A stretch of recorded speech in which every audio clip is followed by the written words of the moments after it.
Over the past few months, you may have noticed that Policy Central has been redesigned. This has been done to make access to the documents simpler. As part of the redesigning of Policy Central, some staff policies, procedures and guidelines have been reviewed and updated. Daniel Lynch, our Head of People and Culture, will now provide you with an overview of the first 4 documents which will be released. CDP aims to promote and maintain positive relationships, harmonious working environments, and to prevent, where possible, minor complaints escalating to become more serious matters. To achieve this, complaints from staff, parents, guardians, students, visitors, volunteers, and community members of CDP will be managed confidentially and impartially. So what are your options for resolving a complaint? The process for resolving a complaint has not changed and remains as follows. Step 1 is self-resolution. Individuals should try to resolve the issue themselves by directly raising it with the other party. Step 2, assisted resolution. When self-resolution has been unsuccessful or is not appropriate, staff should seek the assistance of their direct supervisor. Step 3, mediation. Mediation may be initiated by CDP where the complaint has not been resolved through the self-resolution or assisted resolution process. Or Step 4, investigation. If a complaint is unable to be resolved to the satisfaction of all parties, CDP may decide to commence a formal investigation.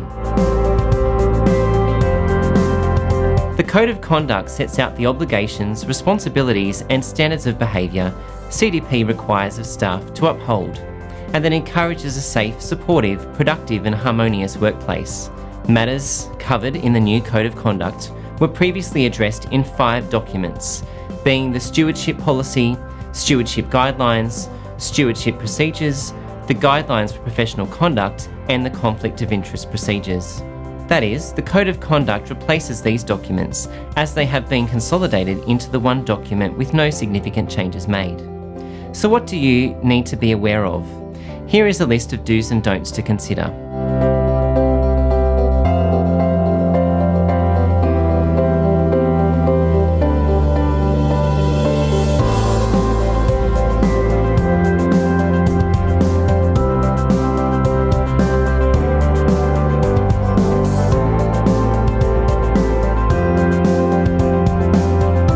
A new provision has been included in the Code of Conduct around secondary employment for full-time staff. It requires full-time staff to always seek approval prior to commencing other employment outside of CDP. Further, full-time staff that are already involved in secondary employment will need to provide details of the secondary employment to their manager. For part-time and casual staff, please check the policy for further information. I'll now hand over to Jenny Bellinger, Principal at St Francis of Assisi Glendenning, who'll provide information about the Conflict of Interest procedure and reporting corrupt conduct, maladministration or substantial waste procedure. Thanks, Daniel. The Conflict of Interest procedure sets out staff obligations regarding conflict of interest and the acceptance of gifts. Again, the contents and process in relation to conflicts of interest are very much the same as current arrangements. However, here are some things that you should know. A conflict of interest involves the conflict between a staff member's official duties and responsibilities and the staff member's private interests.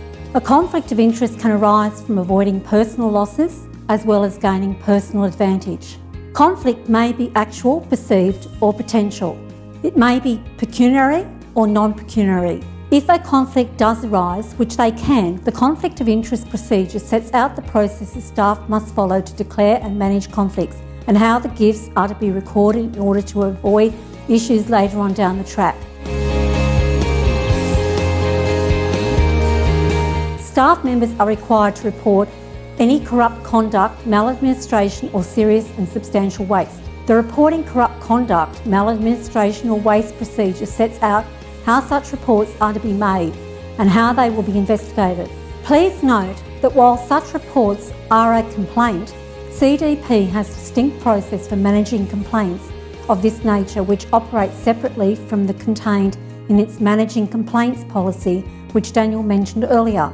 Staff members must advise their supervisor or nominated disclosure officer if they observe corrupt conduct. maladministration or serious and substantial waste. Supervisors who receive reports must obtain an accurate description asking for facts and observations of what occurred.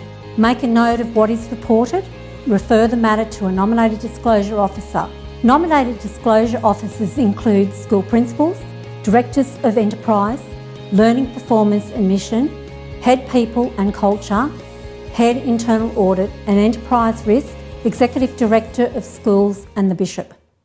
I hope you find the redesigned site helpful. I wish to thank the staff who provided feedback about these documents. If you have questions regarding the policies, please refer to the Policy Central page on OSCAR or contact the People and Culture team via the Enterprise Service Desk.